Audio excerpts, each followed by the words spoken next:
L'animal fascine, tant par sa proximité avec l'humain que pour ses dissemblances. Il est la figure d'altérité par excellence, cet autre que nous regardons sans tout à fait le comprendre. Depuis les années 1930, où Philip Johnson et Salvador Dali utilisaient les premiers des animaux vivants comme matériaux de création, en les intégrant à leurs œuvres, l'art contemporain a vu s'accroître la présence d'animaux vivants dans les performances et les installations. Parmi les exemples les plus marquants, Hermann Nietzsche a orchestré le massacre d'animaux pour les actions de son théâtre des orgies et des mystères.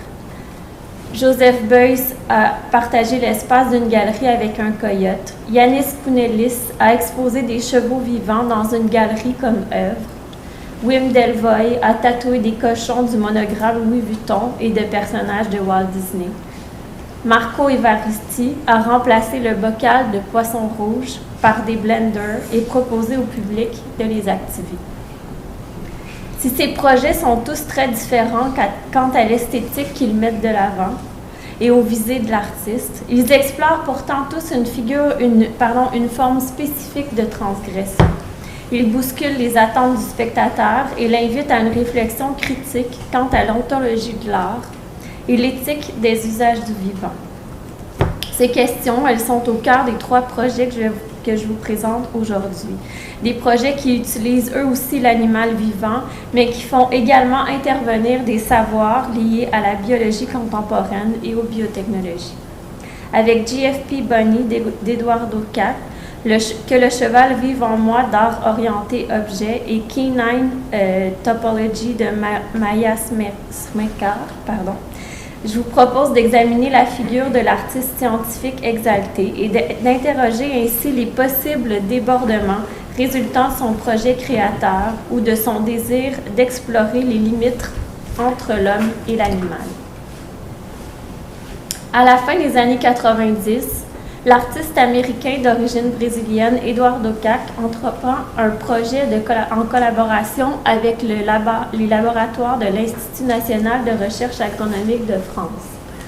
Son œuvre consiste en la création d'Alba, une lapine transgénique phosphorescente lorsqu'exposée à une lumière bleue.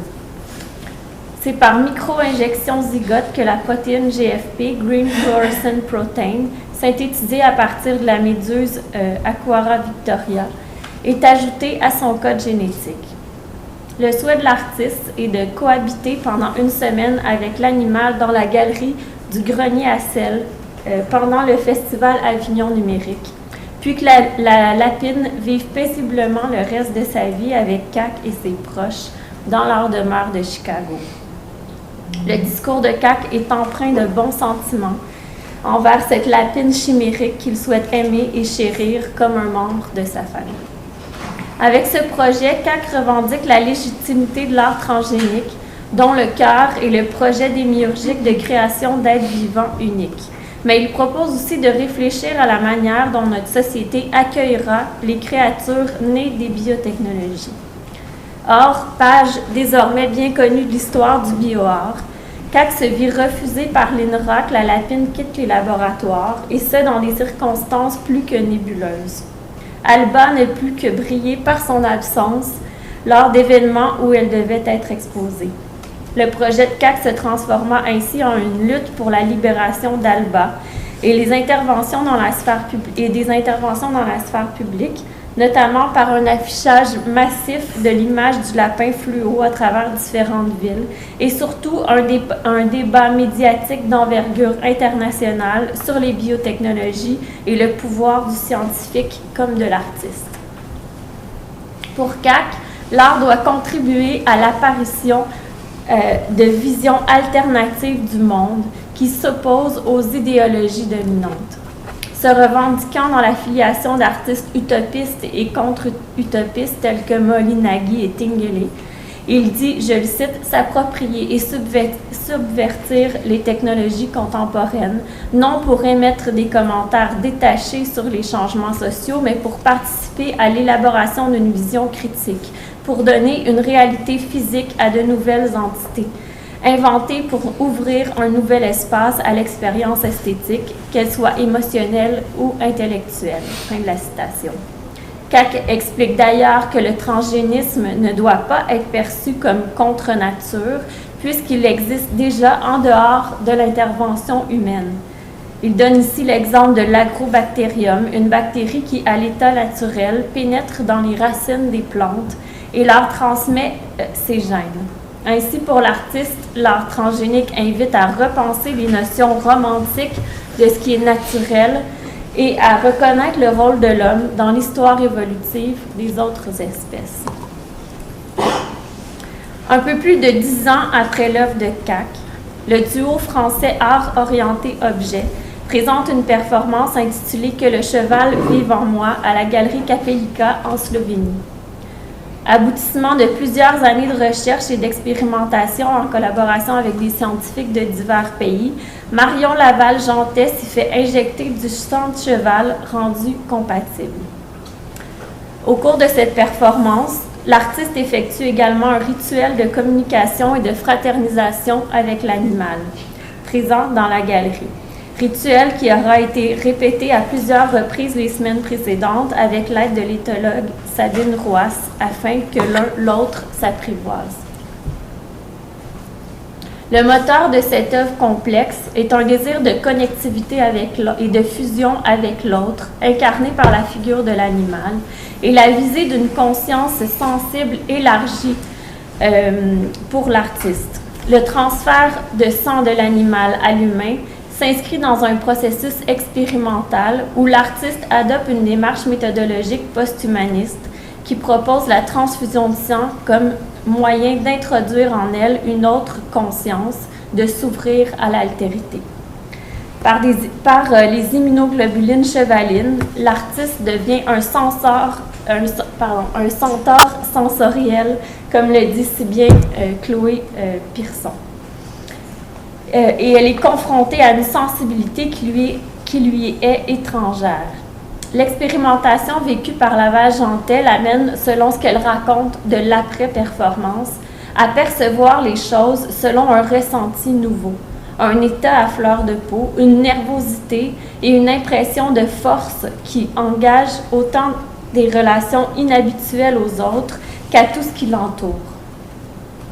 L'artiste évoque le désir d'expérimenter un autre modus vivendi que purement humain. Et pour elle, se laisser imprégner par cette force empirique et symbolique née de l'hybridation humain-animal et la voie permettant à sa conscience de s'ouvrir à un autre, suffisamment autre pour ne plus être purement anthropocentrique.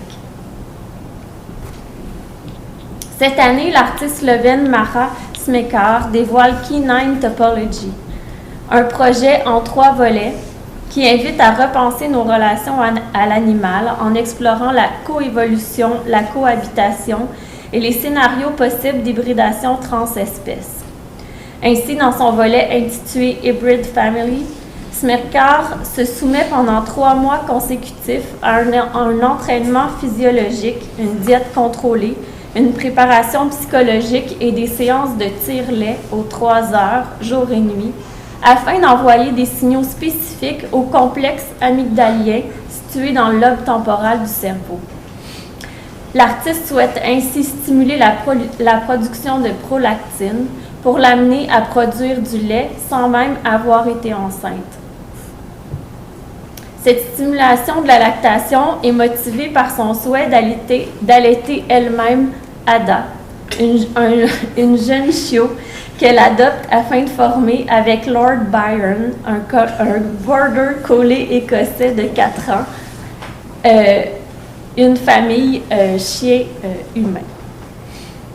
L'ultime phase de Canine Topology, telle qu'envisagée par l'artiste, consisterait à féconder in vitro un de ses ovules avec du sperme de chien pour créer une nouvelle espèce, concrétisation ultime de son désir de fonder une famille hybride transespèce. Cette hybride serait à ses premiers stades de division cellulaire, plongé dans un sommeil cryogénique par l'ajout de nitrogène liquide pour qu'il existe en suspension, jusqu'à ce que la législation européenne soit plus ouverte et permissive. Tout ce projet, l'artiste l'avoue en partie narcissiste, né à la fois d'un désir de maternité jamais assouvi, mais aussi du souhait, je cite l'artiste, d'émancipation d'une horde primale patriarcale par le meurtre symbolique du père primal en tant que position de pouvoir, une action scellée dans l'origine de la société et de la culture qui transite de sauvage à pleinement humain. Ce désir de se créer une famille à soi, hors des normes et sans un partenaire masculin, s'inscrit dans une démarche féministe, mais prend aussi la forme d'un travail psychanalytique fortement lié à un historique familial douloureux. Dans un blog lié au projet que l'artiste alimente de ses écrits sous la forme d'un dialogue avec le commissaire Ian Saucer, Smecker se replonge dans ses souvenirs d'enfance. Elle raconte la vie familiale difficile et la complexité des rapports affectifs, le suicide de son père après avoir tout perdu dans le contexte économique d'une Slovénie nouvellement indépendante et l'historique des nombreux chiens de compagnie de la famille auxquels elle s'attache inconditionnellement, mais qui disparaissent toujours mystérieusement après 2 ou 3 ans. Dans I Hunt Nature and Culture Hunts Me, un texte rédigé par l'artiste en lien à Hybrid Family, Smecker énonce, un peu comme chez Art Orienté Objet, le souhait d'atteindre une perspective post-anthropocentrique qui dépasse la séparation des espèces. Je la cite. C'est une traduction qui rend un peu moins poétique le discours de Smecker en anglais à la base, là, mais tu es ma béquille émotionnelle, ma machine pour aimer. Nous composons une famille hybride, un cartel subversif. Toi et moi sommes poursuivis par ceux qui n'ont pas la capacité de transfert dans une intimité des compagnons qui va au-delà du discours de la machine anthropologique qui divise les espèces. Et un peu plus loin, je veux que tu me fasses comprendre quelle est la différence entre un enfant et un animal domestique. Suis-je un chien? Je veux être ton chien. Je veux arrêter de te détruire, mais je ne peux pas. Ceci est notre intimité, et je veux, et je veux, et je veux. Bien que ces 3 projets soient fondamentalement différents par les méthodes, les savoir-faire et les revendications qu'ils mettent de l'avant, leurs créateurs sont pourtant à la base animés d'un même désir empathique envers l'animal. En prendre soin, l'aimer, communiquer avec lui, essayer de comprendre son regard sur le monde. Ils mettent l'accent sur la sensibilité de ces êtres vivants et défendent une certaine éthique dans les rapports que nous, humains, entretenons avec eux, comme avec toute forme de vie. Ainsi, ces œuvres s'inscrivent dans une esthétique du care, une notion développée par le bioartiste Oren Katz et que l'on peut traduire par esthétique de la sollicitude ou esthétique de l'attention. Celle-ci met l'accent sur, je le cite, les implications artistiques, sociales et scientifiques de l'utilisation des technologies biologiques et médicales à des fins artistiques. Il s'agit de sonder les modèles des pratiques courantes et d'explorer les nouveaux rôles et les visées des artistes qui s'aventurent dans ce nouveau domaine d'opération. Et finalement, elle soulève la question éthique de l'utilisation de systèmes vivants et de biotechnologie dans un contexte artistique. Face à l'utilisation en partie subversive que ces expérimentations artistiques et scientifiques font de l'animal, il convient sans doute de se demander si leurs résultats ne sont pas des dérives, voire des débordements des désirs empathiques et éthiques qui ont à l'origine animé leurs créateurs exaltés. L'artiste devrait-il se contenter de réfléchir sur le vivant, l'animal, l'hybridation ou la dissolution du spécisme en abordant la position confortable d'une pratique métaphorique? La distance critique est-elle seulement un prétexte de l'artiste qui n'ose pas aller jusqu'au bout de ses idées? Est-ce que ce n'est pas justement l'ambiguïté du propos du créateur qui peut être lue et interprétée de différentes manières, autant que l'ambiguïté du statut accordé à l'animal dans ses œuvres qui suscite la réflexion du public? Sans la présence réelle de ces animaux, y aurait-il un tel effet sur le spectateur, un affect, un malaise qui force à se questionner sur ses valeurs?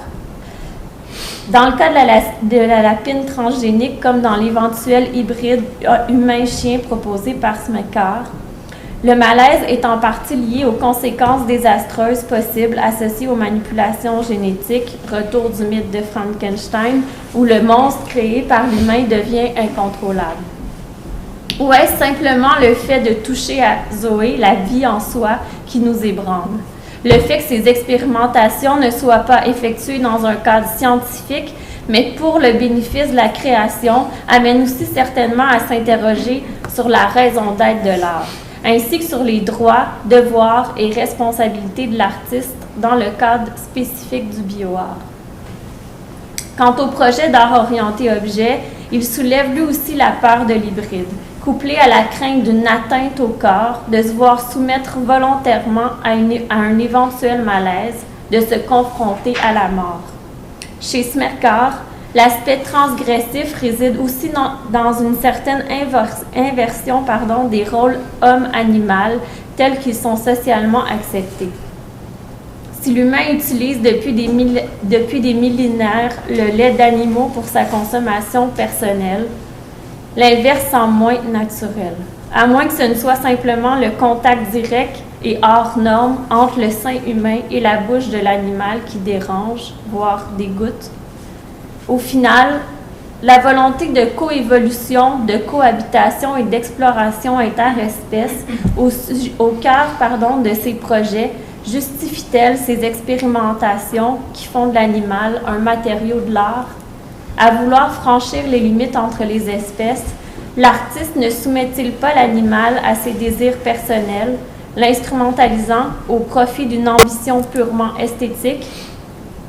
Une chose est sûre, au-delà de ces considérations, ces projets mettent surtout en évidence le fait que ces vies animales, qui existent en parallèle aux nôtres, y sont plus que souvent entremêlées dans des relations qui, même lorsqu'elles se veulent affectives, sont marquées par l'exercice d'un pouvoir et dès lors teintées d'une forme de domination.